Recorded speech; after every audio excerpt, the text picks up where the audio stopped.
Greetings, fellow nerds. Welcome to another MTG NerdPhil video where we are doing some interesting decks in Strixhaven Standard. So if you want to see more stuff like that, a little bit more on the trolley side, be sure to hit that subscribe button, give this video a thumbs up, hit that notification bell so you have an easier time finding me in the future, and so you can participate in Fan Submission Fridays, where your deck gets featured on a Friday if you simply drop an Aether Hub link or your entire deck list in the comments down below.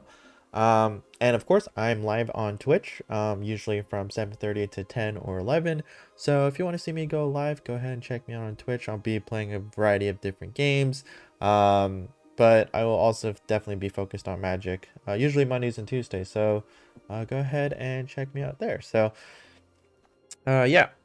Question of the day. What is your most fun trolliest deck that you think is actually pretty good? Let me know in the comments down below. Could be a great deck to submit for Fan Submission Friday. So today we're playing Quandrix 8, our new lucky numbers 8. We've got a couple cards that just dedicate itself around the word 8 or the number 8.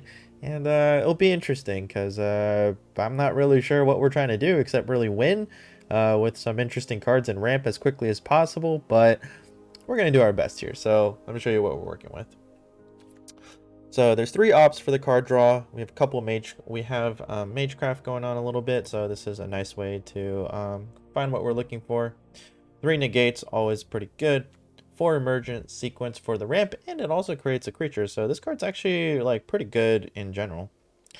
Decisive Denial, great in a creature deck. Mirrorleaf Pixie, good card overall. Ramps, flies, can be an attacker, blocker. Quandrix Apprentice to get more lands. 2 Zamones, one of our creature that has cares about if we have 8 lands, so that's pretty great. 3 Brazen Borrowers, Augmenter Pugilist? I don't know how to pronounce this guy, but he cares if we have 8 lands as well. Cultivate for the ramp, Quandrix Cultivator, Coma, and for our lands, we got Castle Vantrance, Island, Forest, Pathway, and 3 Fabled Passage. Now, trust me, I would love to play more creatures that actually care about the number 8, but, you know, we've got the 2 that matter, I think. The 2 that are actually viable in Standard, so, and Coma is our win condition, but we can also win just by, kind of putting up a lot of creatures. But our goal is to really search for ramp, search for Coma as quickly as possible, have our creatures do amazing things once we get up to 8 land. So I'm going to go ahead and keep this. This is a pretty solid hand. We get to ramp a little bit. We have Decisive Denial. So pretty good overall. Yeah, Emergent Sequence has become a pretty powerful card recently.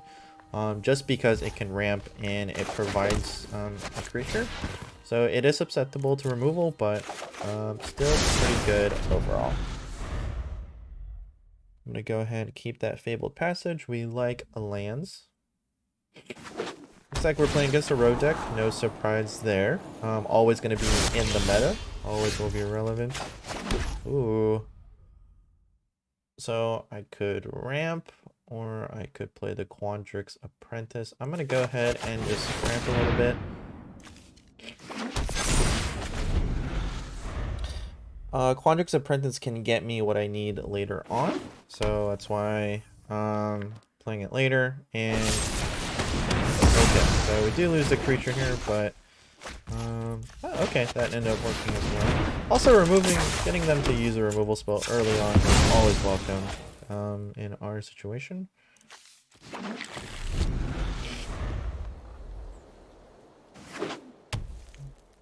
I like the flip side of Echoing Equation because I've actually made copies of Coma before, which is hilarious.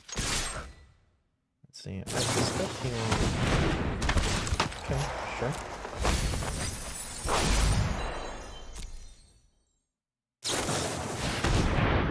So I'm actually gonna do this. Let's fight. Get a land.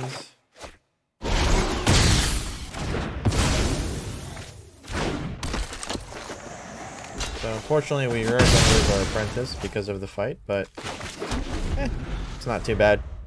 We got a land out of him. So far doing okay.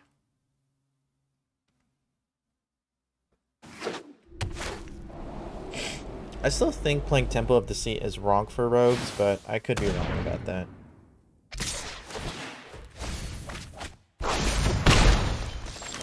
Okay. Ooh, don't hate that. So I could do both. I think the correct thing for me to do is to hold up one of our counterspells slash fight cards. So I'm gonna wait a little bit. If he's paying for the lures now, that means his hand isn't like super great by any means. So I feel pretty good about that. And again, our win condition is Coma. He can't be countered. Pretty hard to deal with. So.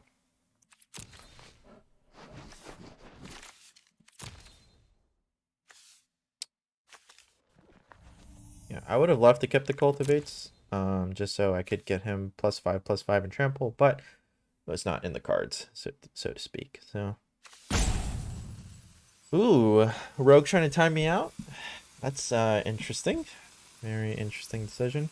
Here's the thing: I don't have a counterspell for creatures. I don't normally play that way. I am worried about more non-creatures in a best of one, because every creature deck needs them, whereas control decks have a majority of them. So it's going to likely hit something at some point in the game. So if you're a control deck, though, you get to, of course, play your mix. But in this case, we're doing pretty good.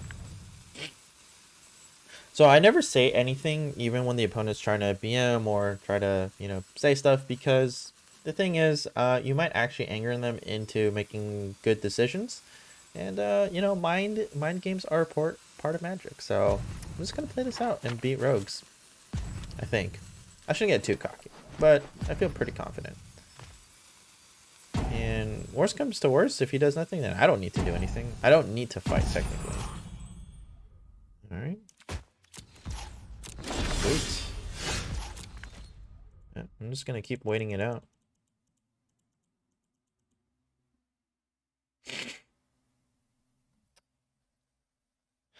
Yeah, I don't mind kind of just playing on my own terms, because he's going to have to respond to me first. And now I have 2 counter spells to hold up, which is pretty great. So I'm liking the plan. I think he might have disconnected, but I get the feeling that he kept an awful hand and wasn't able to speed things up because he paid for the lures. You never really want to pay for the lures as Dimir Rogue's deck this early on. So again, Temple of Deceit, I don't think it's a good choice with what do you call it? Let me put blue and tapped. And the reason for that is because it just slows you down. And in a low curve deck, if you're slowing down, that's bad. Of course, they're good late game drops. Maybe a good turn 1 drop, but even then, rogues are usually playing something turn 1. So I think we got this in the bag. We only need 1 more land, which we do have in our hand technically with Emergent Sequence to get him to be an 8/8 trampler. So we're looking pretty great. Most likely some of this part will be edited out just so that you guys aren't watching someone time me out, because that's not really as fun.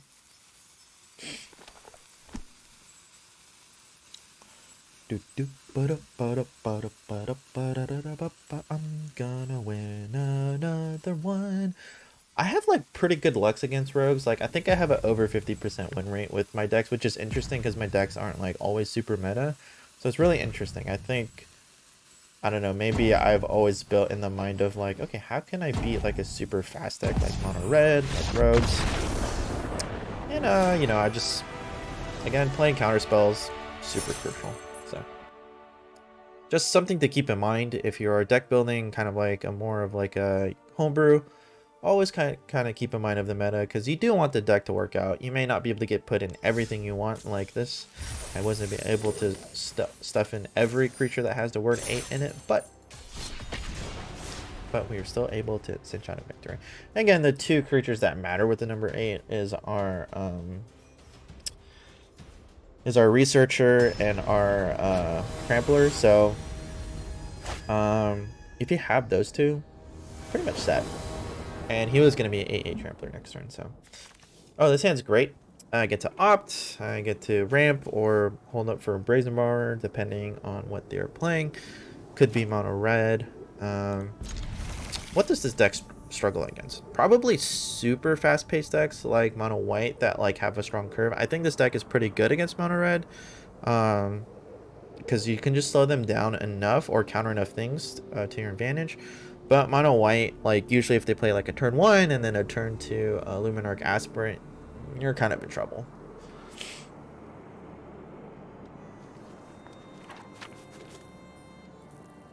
Okay. Here's my book.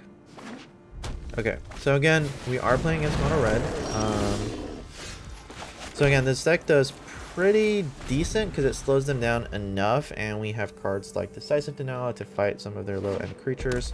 So interesting enough that he's still playing Hellhound. I'm not like a huge fan of that card, but with the Robber of the Rich start, that's not a surprise to me too much. But honestly, we can make some things work here. Sure.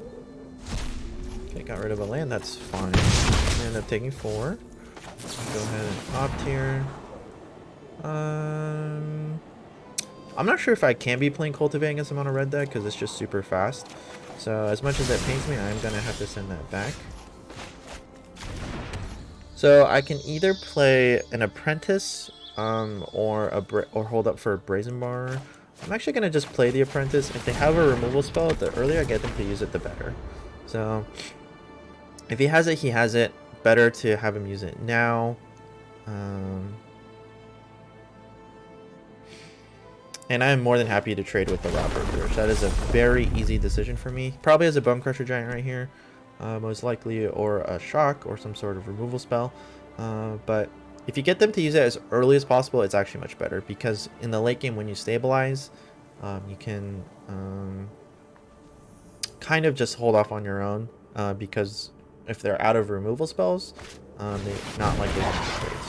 Oh, interesting. Bolt Hound. Okay. Not a card I see too often. This is actually something I put in my own deck. So sure, let's take the 2. I've already slowed him down enough, apparently. All right.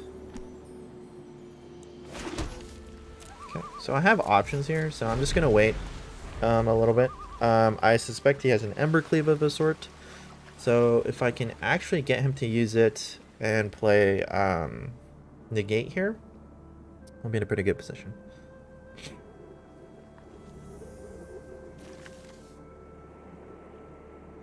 It looks like he doesn't have a land drop either, which is pretty important. But I'm pretty sure he has the Embercleave, so he could attack with all 3, which reduces the Embercleave cost to 3.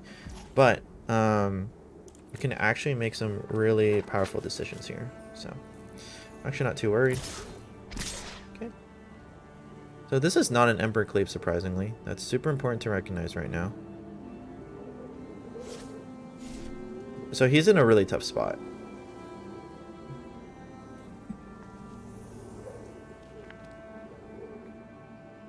I would personally love it if he attacked with all 3, because we get to kill whatever the Hellhound most likely, or trade, and then bounce with the Brazen Bar. So he's in a tough position. Looks like he is going for the Embercleave play, which is fine. He got Cultivate from us. So then I actually...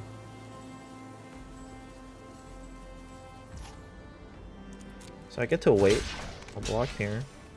So here comes the Embercleave.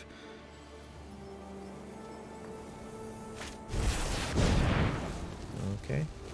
So I get to negate here. I'm actually going to go ahead and negate. Perfect. And we got a land drop.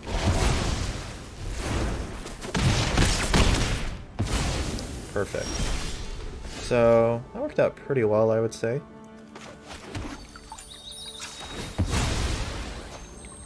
And I don't want him to have the Cultivate. That is super important to me.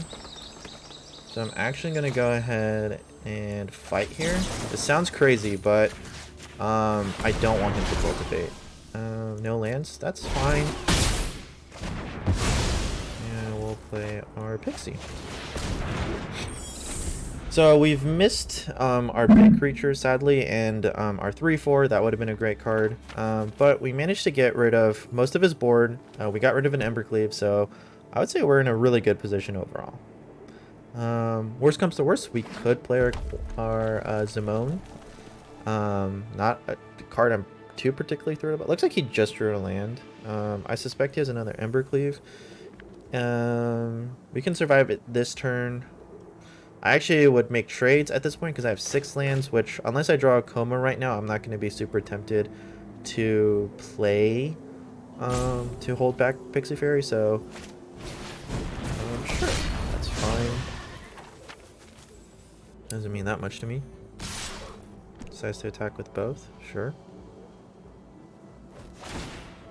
I suspect he has some sort of buff spell. No? Okay, he decides to trade. That works for me. I'm rather surprised at these decisions. He wants to keep a Robber of the Rich, apparently. Okay, we drew another land, so we're getting a little flooded here, which is going to happen in some Magic games. So even though I'm doing a very good job holding out, I am getting a little unlucky with our card draws here. We missed a Magecraft trigger. We drew only cards that we would have probably liked to play, so I'm a bit unlucky. So there is the Bone Crusher Giant. I'm not surprised one bit. Okay, I actually have to wait. Okay, and then I'll bounce it back.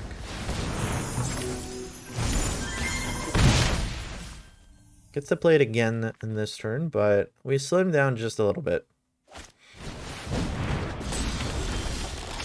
Okay, another Brazen Bar.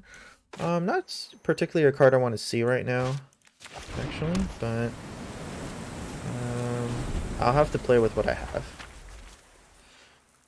1, 2, 3, 4, 5, 6. So we have 7. So if we draw a Coma, we'll probably end up winning. We have a decent chance because we didn't see any of it. So I think I do it now, technically, before the trigger happens.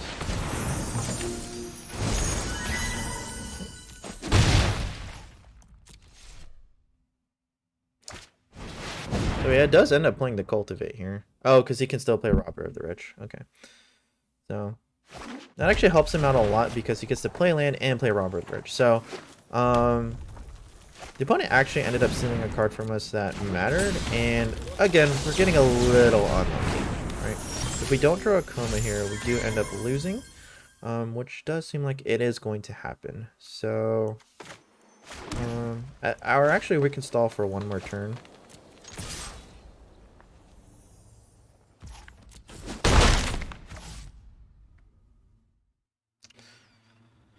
Okay, I'm gonna wait. We're not dead. It's just we're getting really unlucky, which does happen, right? I'm gonna go ahead and fight. Point. Round 1, lose. Actually, we won round 1, but yeah, you can't get lucky every game. You are gonna get flooded. You're gonna get screwed. Whatever it is. So even though we were able to properly stop mono red, which is again a deck we actually do decent against, so I'm actually gonna go ahead and just take the damage here. I'm gonna have to just eat it. If we can find the Coma, we do win. Again, Coma is the best way to win the game. Okay, sure. Probably plays the Bone Crusher. Oh, wow. Okay, so for some reason he plays Chandra. Oh, there was the Coma, but it was a turn too late. So that was just... I feel like that was just a stroke of bad luck on a lot of ends because they're also playing a card that specifically ended us that they shouldn't be playing. If it was a Bone Crusher Giant, that would have been a little bit more understandable, but yeah, so we're just a turn behind. There might have been times where I was supposed to scry instead of play creatures, but unfortunately against mono red, every point of damage matters. As you can see there in the Chandra Heart of Fire, really big deal, right? So we're going for one last game here. Again, this deck is kind of a little bit more on the goofy side. So the fact that we were actually doing that well, we're going to keep this. This is a pretty solid hand. against mono red with a stroke of bad luck, it tells you that it's actually a pretty decent deck. And if you're still here and you're a new watcher, be sure to hit those buttons down below. Follow me on Twitch so that, yeah, we can just interact more. Gatekeeper. Sure. Always with the turn 1 start from the opponent. I'm gonna go ahead and search for a green land.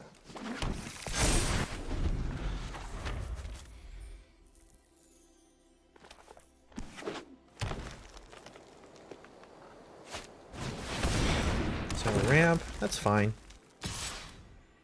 Nothing too crazy has come out yet. This actually is probably a little bit better. I'm gonna go search for a forest here. Okay.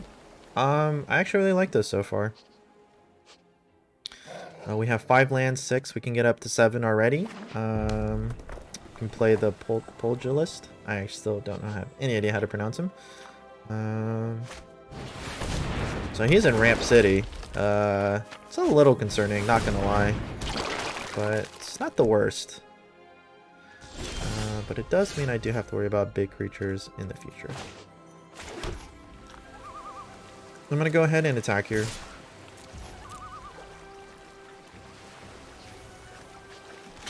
Chump blocks with the Innkeeper. That's super interesting. So that tells me he has no adventure cards. I'm actually gonna go ahead and keep searching for lands.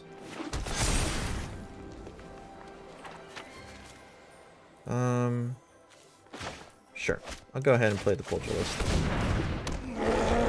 I only need 1 more land to get him going, so it's actually worth it to play it now, because an 8/8 Trampler is pretty hard for Gruul to deal with. Playing Temple of Abandon in a Gruul deck, interesting choice, not something I would agree with. He did see something he liked though, so that's super important. Has access to 5 mana, is looking at our stuff to eat, and we don't have creatures for him to eat, so he's going to end up eating his own, which makes sense. There's another Innkeeper, okay. Sure. So it looks like he ended up drawing his low end of the deck, which is kind of what happened to us the last game. So again, this stuff's gonna happen. Interesting. I was gonna say I'm happy to make some trades. Well, not with the Pugilist. I would have just killed the 1/1. All right, so we do have the Cultivate, so that's pretty solid actually. I'm gonna search for a double green here.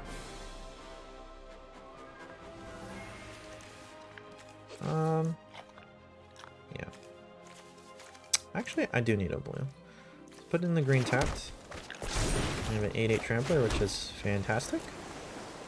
I'm going to go ahead and attack with our 8/8 Trampler and our 3/4. Not going to attack with our 2/2s because that will just run into the Scavenging Ooze.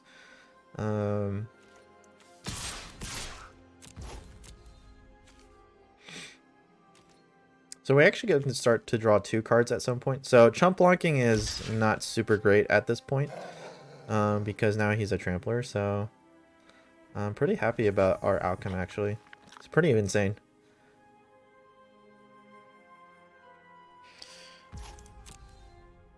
All right. And we're going to actually start drawing 2 cards at a certain point. Also super important, we get to hold back a negate, which don't hate at all. So he's probably going to end up eating the Innkeeper once again, which is fine. As long as it's not bigger than our Pugilist, we'll be in a good position. A little worried though, he will have access to 6 mana, so that's probably something really, really big. Okay, that's not a creature, so continue to eat. I don't really have recursion. I don't think I have any recursion for that matter, so yeah, go ahead. It's always good to do it though, like if the opponent has nothing and you don't have anything, it's just good to do it in practice. Ooh, and this is why we play negates, ladies and gentlemen. This is why we play negates. Yeah, I don't think I can let that slide. That'd be very bad. Yeah, negate's always good. In a best of 1, so We're looking pretty solid. Sure, you can play another Scavenging Ooze. That means absolutely nothing to me. So keep in mind we can't attack with our 3-4 anymore because the 4-4 does chump block it. But he's going to take another 8 to the face unless he decides to chump block, where he still takes damage. So I'm pretty happy with our outcome actually so far. Fabled Passage I don't particularly like. That's not a great draw, but it does get a land out of our hand. So it's not like the end of the world. I would maybe chump block. Yeah, maybe chump block, make a 5-5. I guess not. Okay. So I'm going to go ahead and I'm going to search for a blue, just because Castle Vantress does take up blue mana. Keep in mind we do get to draw 2 cards for 4 mana, which is pretty strong at this point in the game. So I think we have enough to actually scry 2 and then draw 2. So that's actually pretty strong. I think we have the exact amount actually. Looks like he has a Bone Crusher Giant. Costs X dollars. So 6 damage. Oh, interesting. Okay. So here I'm going to scry. Actually, it might have been just worth it to draw the 2. Well, Koma's here. I actually didn't need the land drop, so... But this also works regardless. That was a bit of a mistake. I should have scried the land to the bottom, but it's fine. You get to eat a couple things. But unfortunately, I do believe it is too late. Oh, so you're going to make 2 4/4s? That actually makes sense, actually. There's actually a lot of sense that makes. So I'm actually going to wait for the Coma because I want him to double block here. He's all out of cards. Okay, we have Quandrix Apprentice. So I actually want him to trade here because it actually makes Coma a little bit trickier to kind of figure out if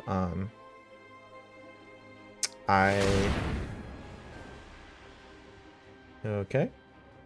I think he's just messing around now. I don't have creatures. Do you have creatures? What am I not seeing? Nope. So you want to take 7. Oh, I see. So that you can double block and keep a creature around. Makes sense.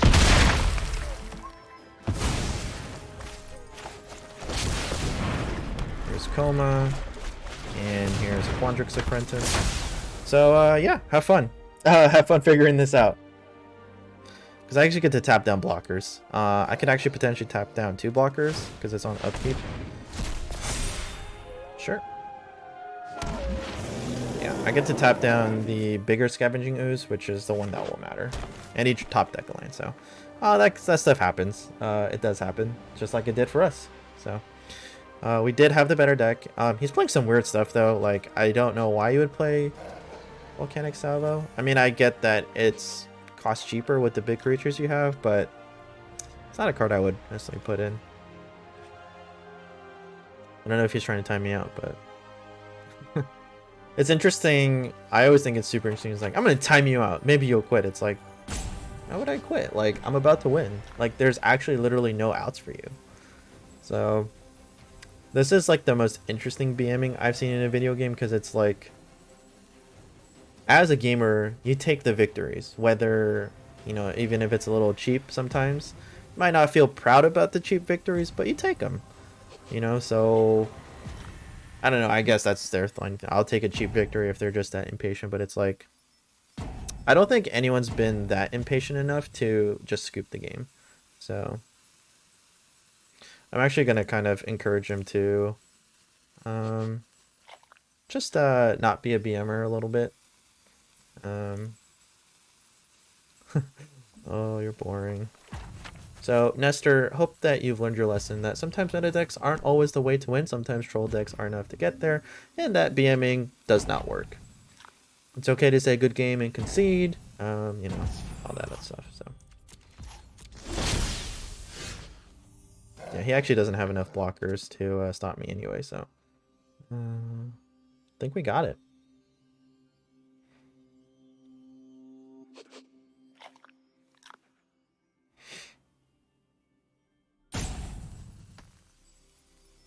I just think BMing is just in Magic. It doesn't make that much sense because it's like this. They only BM if they're about to lose because like they know that they have no outs, and it's like, but why would you do that? Because when the same thing happens to you, you know you're gonna lose. So yeah, maybe lucky number 8 is the way to get them to BM. Maybe this deck is secretly good. Good game.